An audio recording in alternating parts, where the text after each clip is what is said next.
Waste owner Sidney Torres announced his company has filed a defamation suit against Lee Zurik and Fox 8's parent company, Gray Media. The lawsuit was filed in St. Bernard Parish and claims Fox 8 published false and misleading information about IV waste.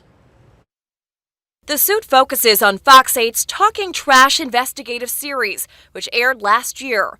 Our reporting showed that IV Waste was awarded Kenner Parade cleanup work after a Kenner employee forwarded a bid from a competitor, Ramelli Waste, to Torres, who owns IV Waste. IV Waste then submitted a proposal $750 lower than Ramelli's as its bid, and IV Waste was awarded the work. We have continued to report on the fallout from IV Waste's public breakup with the city of Kenner, including a legal battle between IV Waste and Kenner, in which Kenner alleges IV overbilled the city for $2.6 million, and yet another civil suit between IV Waste and its competitor, Ramelli Waste. Torres says Fox 8 stories are false and malicious reports. But just last month, Torres' attorney sent a rare subpoena to Fox 8, asking for all of Lee Zurik's communication with Ramelli and its attorneys.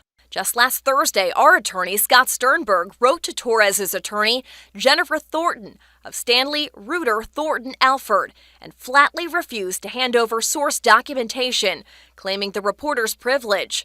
Sternberg's letter stated, Gray Media, the owner of Fox 8, will forcefully defend any attempt to compel information from a reporter, any reporter, engaging in news-gathering activities. A journalist's job is the very conduct your subpoena targets, and the legal question is buttressed by fundamental principle.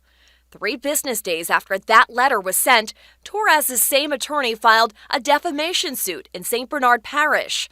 IV Waste lawsuit claims that it was only given 24 hours to provide documentation, but the investigation took months, and during that time, our lawyers filed a public records lawsuit, met with Torres personally twice, and exchanged numerous emails with IV Waste attorneys detailing what would be in our reporting and requesting documentation that would clarify the questions raised in our reporting. The company said it was working on an internal audit and said they would give it to us. We asked several times for a copy of that audit. IV Waste never handed it over. Fox 8 stands by its reporting.